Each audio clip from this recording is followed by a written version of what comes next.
പേര് സുനീഷ്യ. ഞാൻ തൃശ്ശൂർ ജില്ലയിൽ നിന്ന് വരുന്നു. തൃശ്ശൂർ അമല ഹോസ്പിറ്റലിൽ അസിസ്റ്റൻ്റ് നഴ്സായിട്ട് വർക്ക് ചെയ്യാണ്. ഞാൻ ഉടമ്പടി എടുത്തിരിക്കുന്നത് 2023 ഞാനൊരു ഹൈന്ദവ കുടുംബത്തിൽ നിന്ന് വന്നതാണ്. എനിക്ക് മാതാവിനായിട്ട് ആദ്യമേ ഞാൻ ഒരു ഹിന്ദു ആണെങ്കിലും മാതാവിന് ഭയങ്കര വിശ്വാസമായിരുന്നു. പക്ഷേ ഉടമ്പടിയെക്കുറിച്ചോ കൃപാസനത്തിനെ കുറിച്ചോ ഒന്നും എനിക്ക് അറിയണ്ടായിരുന്നില്ല. അങ്ങനെ എൻ്റെ അനിയത്തി യൂട്യൂബിൽ കണ്ടിട്ട് പറയുകയാണ്, കൃപാസനം എന്ന് പറയണം, അവിടെ പോയി ചേച്ചി അങ്ങനെ പ്രാർത്ഥിക്കാൻ പറഞ്ഞു ആദ്യം. അപ്പോൾ ഞാൻ പറഞ്ഞു, മാതാവ് എല്ലായിടത്തും ഉണ്ടല്ലോ, പിന്നെ ഇതിന് കൃപാസനം ആലപ്പുഴ വരെ പോകണേന്ന് ചോദിച്ചു. അങ്ങനെ ഇരിക്കുമ്പോഴാണ് ഞാൻ ഹെൽത്ത് കെയർ അസിസ്റ്റൻ്റ് എന്ന് പറഞ്ഞ കോഴ്സ് ഞാൻ എക്സ്ട്രാ ചെയ്യുന്നുണ്ടായിരുന്നു, HCA. അപ്പോൾ ആ കോഴ്സ് ഞാൻ ഓൾറെഡി വർക്ക് ചെയ്യുക കാരണം പഠിക്കാൻ എനിക്ക് ബുദ്ധിമുട്ടുണ്ടായിരുന്നില്ല. പക്ഷേ എക്സാമിൻ്റെ ടൈം ആയപ്പോൾ എൻ്റെ അച്ഛൻ കുറച്ച് ക്രിട്ടിക്കലായിട്ട് കിടക്കുകയായിരുന്നു, അച്ഛൻ അസുഖമായിട്ട്. അങ്ങനെ അച്ഛൻ്റെ ആ ഒരു ഭയങ്കര ബാഡ് കണ്ടീഷനായിരുന്നു. ആ ടൈമിലായിരുന്നു എനിക്ക് എക്സാം ഉണ്ടായിരുന്നത്. അപ്പോഴാണ് ഉടമ്പടിയുടെ വാല്യൂ ഞാൻ മനസ്സിലാക്കുന്നത്. ഞാൻ അവളുടെ അടുത്ത് പറഞ്ഞു, എനിക്ക് എന്തായാലും കൃപാസനത്തിൽ പോകണം എന്ന് പറഞ്ഞു. അങ്ങനെ ഞാൻ അവിടെ അച്ഛൻ്റെ അടുത്ത് ചേച്ചീനാക്കിയിട്ട് ഞങ്ങൾ ഇവിടെ വന്ന് ഉടമ്പടി എടുത്തു. എൻ്റെ ഉടമ്പടിയിൽ വെച്ചിട്ടുണ്ടായിരുന്നു എനിക്ക് എക്സാം നന്നായി എഴുതാൻ പറ്റണം, പാസ്സാവണമെന്ന്. അങ്ങനെ ഞാനിവിടെ വന്ന് പ്രാർത്ഥിച്ച് നന്നായിട്ട് പോയി. എക്സാമിന് എനിക്ക് അന്ന് പ്രിപ്പയർ ചെയ്തിട്ടുള്ളത് മാത്രം. ആ ഒരു മാസത്തെ ക്ലാസ് കിട്ടിയിട്ടില്ല, ക്വസ്റ്റ്യൻ പേപ്പർ ഒന്നും എനിക്ക് ചെയ്യാൻ പറ്റിയിട്ടില്ല. പിന്നെ വർക്ക് ചെയ്തിട്ടിരിക്കുന്ന ആ ഒരു ഇത് മാത്രം. പക്ഷേ നമ്മൾ പറയണത് പോലെയല്ല അവർ എക്സാം എഴുതുമ്പോൾ. അപ്പോൾ എനിക്ക് നല്ല പേടിയുണ്ടായിരുന്നു. അങ്ങനെ അച്ഛൻ മരിച്ചു. ആ ഒരു ടൈമിൽ പിറ്റത്തെ കറക്റ്റ് ഒരാഴ്ച എനിക്ക് എക്സാം വരികയാണ്. എല്ലാ ഫീസും എല്ലാം കെട്ടിയതായിരുന്നു, എഴുതാതിരിക്കാൻ പറ്റില്ല. എൻ്റെ കയ്യിൽ കാശ് രൂപ മാത്രമുണ്ട്. ഞാൻ കാശ് രൂപ മുറുക്കെ പിടിച്ച് വണ്ടിയിലിരുന്നിട്ട് ഞാൻ കരഞ്ഞുകൊണ്ട് പ്രാർത്ഥിച്ചിട്ടാണ് പോണേ. അവിടെ ചെന്ന് പേപ്പറിൻ്റെ ഇതിൽ കാശ് രൂപം വെച്ച് ഞാൻ എക്സാം എഴുതി.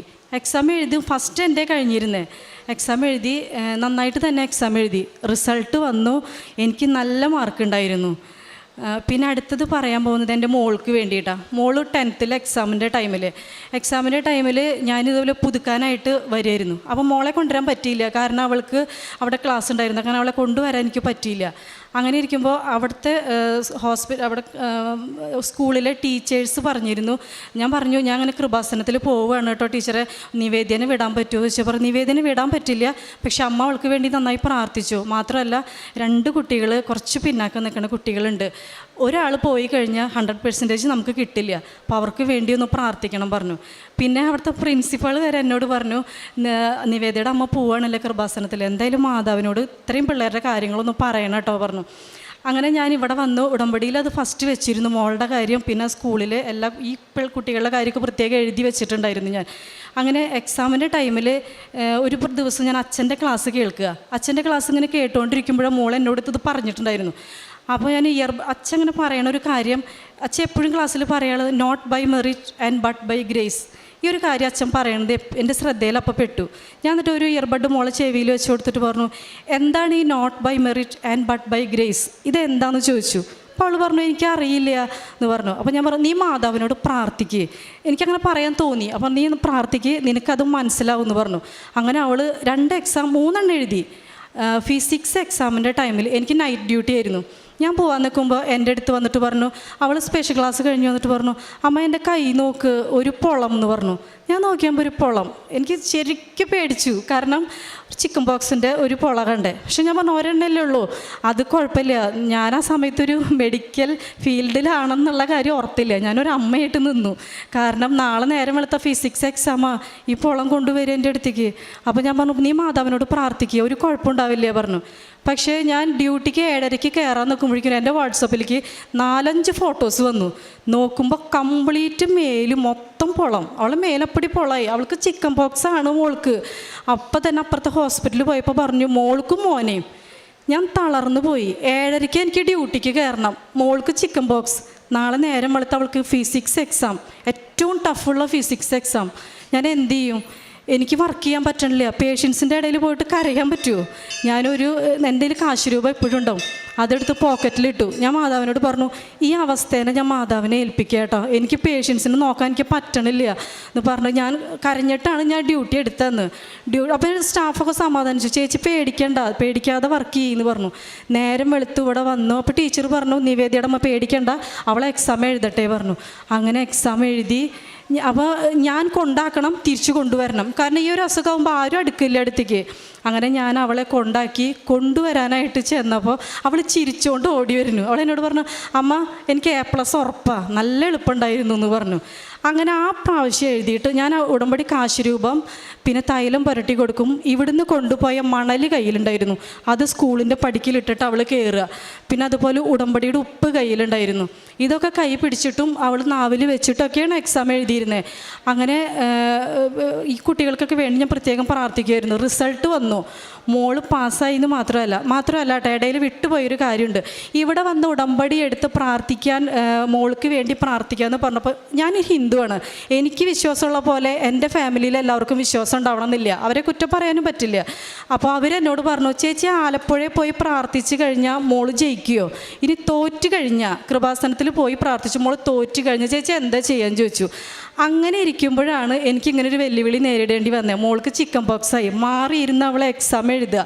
ഞാൻ ശരിക്കും തളർന്നു പോയൊരു അവസരമായിരുന്നു. പക്ഷേ ഞാൻ മാതാവിന് വിട്ടുകൊടുത്തു. എനിക്ക് ഉറപ്പുണ്ടായിരുന്നു മാതാവിൻ്റെ അടുത്ത് പ്രാർത്ഥിച്ച് എൻ്റെ എക്സാമിൻ്റെ കാര്യം എനിക്കറിയാം, അത് കാരണം എനിക്ക് ഉറപ്പുണ്ടായിരുന്നു. അങ്ങനെ കാശുരൂപമൊക്കെ കൈപിടിച്ച് പ്രാർത്ഥനയൊക്കെ കഴിഞ്ഞ് അവളുടെ എക്സാമിൻ്റെ റിസൾട്ട് വന്നു. മോൾ ജയിച്ചു എന്ന് മാത്രമല്ല, നല്ല മാർക്കുണ്ടായിരുന്നു മോൾക്ക്. മാത്രമല്ല അന്ന് തോറ്റു പോകുന്ന പേടിച്ച് ആ 2 കുട്ടികളും ജയിച്ചു. തയ്യൂർ സ്കൂളിന് 100% വിജയം ഉണ്ടായിരുന്നു. ടീച്ചേഴ്സൊക്കെ എന്നെ വിളിച്ചപ്പോൾ ഭയങ്കര സന്തോഷത്തിലാണ് പറഞ്ഞു, ഒരാൾ പോയി കഴിഞ്ഞാൽ നമ്മുടെ 100% പോയി കേട്ടോ പറഞ്ഞു. അങ്ങനെ മാർക്ക് ഉണ്ടായിരുന്നു. മൂന്നാമത് എനിക്ക് പറയാനുള്ളത്, ഹസ്ബൻഡ് ചെറിയൊരു പിണക്കം പോലെ നിൽക്കുകയായിരുന്നു. ഒരു 1-2 ആഴ്ച വീട്ടിൽ നിന്ന് മാറി നിന്ന അറിയാം അവസ്ഥ. അത് 3 മാസത്തോളമായി. വീട്ടിലേക്ക് വരികയായാലും ആദ്യം ഒന്ന് വരും, ഒന്ന് പോവും, പിന്നെ കുട്ടികളോട് മാത്രമായി, പിന്നെ അതും ഇല്ലാണ്ടായി. അങ്ങനെ എല്ലാവരും എന്നോട് ചോദിക്കുക, ഡിവോഴ്സിൻ്റെ ആയോ, അല്ലെങ്കിൽ അങ്ങനെ ഉണ്ടോ, വരില്ലേ, ഇങ്ങനെയൊക്കെ ചോദ്യമായി. എനിക്കൊരു നാണക്കേട് പോലെയും സങ്കടമൊക്കെ ഉണ്ടായിരുന്നു. എൻ്റെ നിയോഗത്തിൽ അതുണ്ടായിരുന്നു കേട്ടോ. ഏട്ടന് വേണ്ടിയിട്ട് ഞാൻ എഴുതിയിട്ട്, അതെന്തായാലും നമ്മൾ എഴുതുമല്ലോ, അങ്ങനെ ഏട്ടന് വേണ്ടി പ്രത്യേകം പ്രാർത്ഥിച്ചു, എഴുതി. ഞാനിവിടെ വന്ന് ഏട്ടൻ്റെ പിണക്കൊക്കെ മാറി തിരിച്ചു വന്നു. ഇപ്പം ഞങ്ങളുടെ കൂടെയുണ്ട്. പിന്നെ എനിക്ക് പറയാനുള്ളത്, എനിക്ക് ഒരു പ്രാവശ്യം എനിക്ക് ഡ്യൂട്ടി എടുക്കുമ്പോൾ ലേബർ റൂമിലായിരുന്നു ഡ്യൂട്ടി. അന്ന് ഇതുപോലെ വെറുതെ കണ്ണാടി നോക്കിയപ്പോൾ അങ്ങനെ എന്തോ ഒരു പ്രത്യേകത, കഴുത്തിൽ എൻ്റെ ഇവിടെ ഒരു ചെറിയൊരു മുഴ പോലെ തോന്നി. അപ്പോൾ ഞാനിങ്ങനെ പിടിച്ചു നോക്കിയപ്പോൾ ഒരു മുഴ. അപ്പോൾ ഞാൻ സ്റ്റാഫുമാരോട് പറഞ്ഞു, ഇത് എന്തൊരു മുഴ പോലെ പറഞ്ഞപ്പോൾ, ഇല്ല അത് തോന്നലാന്ന് പറഞ്ഞു. അപ്പോഴും ഒരു 3 ദിവസം കഴിയുമ്പോഴേക്കും, നൈറ്റ് കഴിയുമ്പോഴേക്കും മുഴ കുറച്ച് വലുതായി. അങ്ങനെ ഡോക്ടറെ അടുത്ത് കാണിച്ചപ്പോൾ പറഞ്ഞു, തൈറോയ്ഡ് ചെക്ക് ചെയ്തപ്പോൾ TSH നോക്കിയപ്പോൾ നല്ലോണം ഉണ്ടായിരുന്നു, തൈറോയ്ഡ് നല്ലോണം ഉണ്ട്, ഒപ്പം തന്നെ ഈ മുഴ വലുതായി വരികയായിരുന്നു, നല്ലൊരു മുഴയുണ്ടായിരുന്നു. അപ്പോൾ എൻ്റെ അടുത്ത് ടാബ്ലറ്റ് എടുക്കാൻ തന്നെ പറഞ്ഞു. ഞാൻ ഓങ്കോളജി വിഭാഗം, ക്യാൻസർ വിഭാഗം, അറിയാലോ നമ്മുടെ ചിന്ത എങ്ങടെ പോവാന്ന്, ഈ മുഴ എങ്ങനെ നിൽക്കുന്നുണ്ട്. ഞാൻ വന്ന് പ്രാർത്ഥിച്ചു, ഉടമ്പടിയിൽ അത് എഴുതിയിട്ടുണ്ടായിരുന്നു. മാത്രമല്ല ഞാൻ മാതാവിൻ്റെ അടുത്ത് ഈ തൈലം തൊട്ട് പരട്ടിയിട്ട് ഞാൻ അങ്ങനെ പ്രാർത്ഥിക്കും. ഞാൻ കരയാൻ തുടങ്ങി, എനിക്ക് പേടിയായിട്ട്, ഈ മുഴയൊന്നും എടുത്ത് കളയണേ, എൻ്റെ ലൈഫ് എവിടെ എത്തിയിട്ടില്ല, എനിക്ക് വയ്യാണ്ടായി ആരുള്ള കുട്ടികളെ നോക്കാമെന്ന് പറഞ്ഞിട്ട് ഞാൻ പ്രാർത്ഥിക്കുമായിരുന്നു. അങ്ങനെ കഴിഞ്ഞ മാസം ചെക്കപ്പിൽ തൈറോയ്ഡ് നല്ലോണം കുറഞ്ഞു എന്ന് മാത്രമല്ല, ഡോക്ടർ പിടിച്ചു നോക്കിയിട്ട് പറഞ്ഞു, മുഴയൊന്നും ഇല്ല കേട്ടോ, മുഴയൊക്കെ പോയി, ഇനി അൾട്രാസൗണ്ടിൻ്റെ ഒന്നും ആവശ്യമില്ല എന്ന് എൻ്റെ അടുത്ത് പറഞ്ഞു.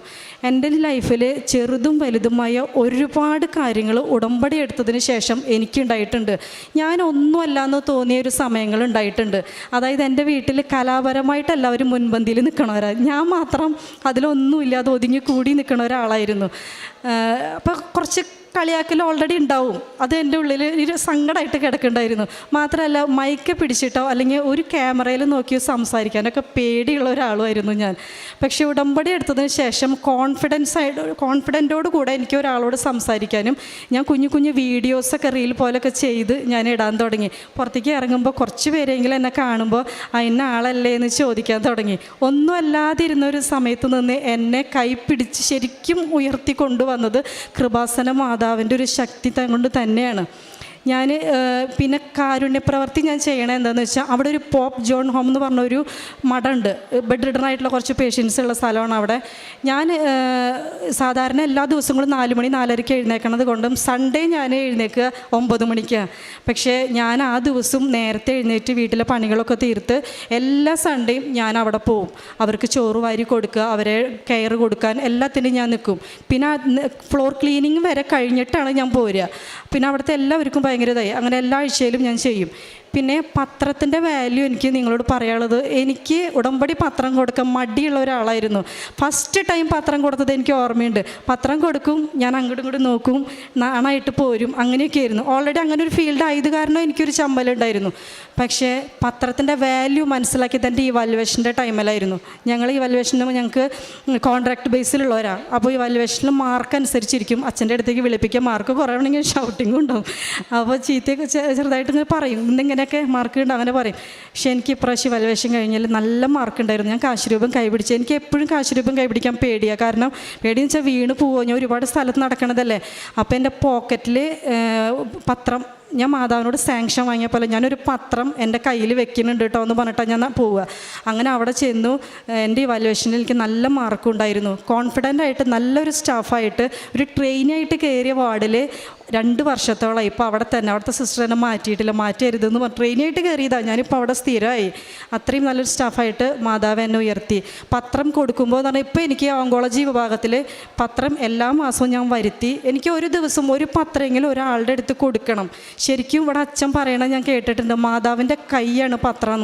ശരിക്കും അങ്ങനെയാണ് കേട്ടോ. പത്രം എന്ന് പറഞ്ഞാൽ ഉടമ്പടി കാശുരൂപം പോലെ തന്നെ നമ്മൾ പത്രത്തിനെ കാണണം.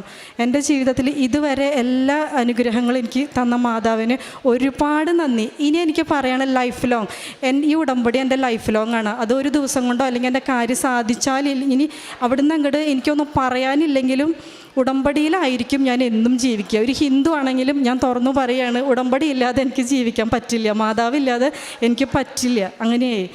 യേശുവേ നന്ദി, യേശുവേ സ്തുതി. മത്തായി ശ്ലീഹായുടെ വിശുദ്ധ സുവിശേഷം 15:22 മുതലുള്ള തിരുവചനങ്ങളിൽ കാനാൻകാരി സ്ത്രീയെ പ്രശംസിക്കുന്ന ഈശോയെ നമുക്ക് കാണുവാൻ കഴിയും. ആദ്യമേ ഈശോ അങ്ങ് പ്രശംസിക്കുകയൊന്നുമല്ല. ഈശോ ഒരു ഉത്തരം പോലും പറയുന്നില്ല, പുറകെ വന്ന് കരയുകയാണ് തൻ്റെ മകൾക്ക് വേണ്ടിയിട്ട്. എന്നാൽ ഒന്നും പറയാതെ ഇസ്രായേലിലെ നഷ്ടപ്പെട്ട ആടുകളുടെ അടുത്തേക്കാണ് താൻ വന്നിരിക്കുന്നത് എന്നാണ് ശിഷ്യന്മാരോട് അവൾക്ക് വേണ്ടി എന്തെങ്കിലും ചെയ്യാൻ പറയുമ്പോൾ ഈശോ പറയുക. എന്നാൽ ആ സ്ത്രീ വിടാതെ പിന്തുടരുകയാണ്. നമുക്കിത് ബൈബിളിൽ കാണുന്ന കാര്യമാണ്, നാം വായിക്കുന്ന കാര്യമാണ്. അപ്പോൾ ഈശോയ്ക്ക് അറിയാം, ഉടമ്പടി എടുക്കുന്ന നമ്മൾ ഓരോരുത്തരും ജീവിതത്തിലെ പ്രതികൂല സാഹചര്യങ്ങൾ വരുമ്പോൾ നാം എങ്ങനെയാണ് ഈശോയോട് ചേർന്ന് നിൽക്കാൻ നമുക്ക് അങ്ങനെയുള്ള വ്യക്തികളാണോ? അതുകൊണ്ടാണ് ബഹുമാനപ്പെട്ട VP ജോസഫച്ചൻ പറയുക, നമ്മെ ഫ്രോഡായി കണക്കാക്കരുത് ദൈവം. അപ്പോൾ ആ ഒരു അവസ്ഥയിൽ നിന്ന് പിന്നീട് ആ മകളെ പ്രശംസിക്കുകയാണ്. നിൻ്റെ വിശ്വാസം പോലെ, സ്ത്രീയെ, നിൻ്റെ വിശ്വാസം വലുതാണ്, നീ ആഗ്രഹിക്കുന്നത് പോലെ നിനക്ക് ഭവിക്കട്ടെ എന്ന്. തൻ്റെ പരീക്ഷയുടെ കാര്യവും അതുപോലെ തൻ്റെ മകളുടെ പരീക്ഷാ സമയത്ത് പല ക്വസ്റ്റ്യൻസാണ് വരുന്നത്. അതൊക്കെ നാം കേട്ടു. അതായത്, നീ എന്തിനാണ് ഈ കൃപാസനത്തിൽ തന്നെ പോകുന്നത്, അങ്ങനെയുള്ള ഓരോന്നും ഈ മകൾ ഇവിടെ പറഞ്ഞു കഴിഞ്ഞു. അപ്പോൾ ഇങ്ങനെയുള്ളതിൻ്റെ ഇടയ്ക്കാണ് ആ മകൾക്ക് ചിക്കൻ പോക്സും കൂടെ വരുന്നത്, തൻ്റെ മകൾക്ക് പരീക്ഷാ സമയത്ത്. അപ്പോൾ ഒന്നിനൊന്നിന് അവിടെ വിഷമങ്ങൾ കൂടുന്നതായിട്ടാണ്. എന്നാൽ ഒന്നും തന്നെ പിന്തിരിപ്പിച്ചില്ല. തൻ്റെ കാരുണ്യ പ്രവർത്തികളിലൂടെയും പ്രേക്ഷിത പ്രവർത്തനമൊക്കെ എങ്ങനെ ബുദ്ധിമുട്ടായിരുന്നു, പിന്നീട് അതെങ്ങനെ ഏറ്റവും ഇഷ്ടപ്പെടുന്ന രീതിയിൽ ചെയ്യുന്നു. തനിക്ക് ഇന്ന് ഈ അൾത്താരയിൽ വന്ന് നിന്ന് സാക്ഷ്യം പറയുവാൻ സാധിച്ചത് തൻ്റെ ജീവിതത്തിൽ താൻ ഉടമ്പടി എടുക്കുകയും ഉടമ്പടി ജീവിക്കുകയും ഇനി മുൻപോട്ട് താൻ ഉടമ്പടി ഇല്ലാതെ പരിശുദ്ധ അമ്മയോടുള്ള ആ സ്നേഹം അത്രയ്ക്ക് തന്നെ ഈശോയോട് അടുപ്പിക്കുന്നു. അതില്ലാതെ തനിക്ക് മുൻപോട്ട് പോകാൻ പറ്റില്ല. ഇങ്ങനെയൊക്കെ പറയുന്ന മക്കളുടെ അടുത്ത് നമുക്കും നമ്മുടെ ജീവിതത്തെയും കർത്താവിൻ്റെ മുമ്പിൽ തുറന്നു വയ്ക്കാം. നാം എവിടെ നിൽക്കുന്നു, നാം ഇനിയും എന്തുമാത്രം ഈശോയോട് ചേർന്ന് പോകണം, നമുക്ക് ചിന്തിക്കാം. കരങ്ങൾ അടിച്ച് നമുക്ക് ഈശോയ്ക്കും അമ്മയ്ക്കും നന്ദി പറയാം. യേശുവേ നന്ദി, യേശുവേ സ്തുതി, യേശുവേ ആരാധന. അത്യപൂർവ ദൈവാനുഭവങ്ങൾ ഇനി നിങ്ങൾക്കും സ്വന്തം. ഈ യൂട്യൂബ് ചാനൽ ഇതുവരെ സബ്സ്ക്രൈബ് ചെയ്തിട്ടില്ലെങ്കിൽ ഇപ്പോൾ തന്നെ സബ്സ്ക്രൈബ് ചെയ്യുക. ഈ വീഡിയോ ഇപ്പോൾ തന്നെ നിങ്ങളുടെ സുഹൃത്തുക്കൾക്ക് ഷെയർ ചെയ്തുകൊണ്ട് കർത്താവിൻ്റെ പ്രേക്ഷിതരാകുക.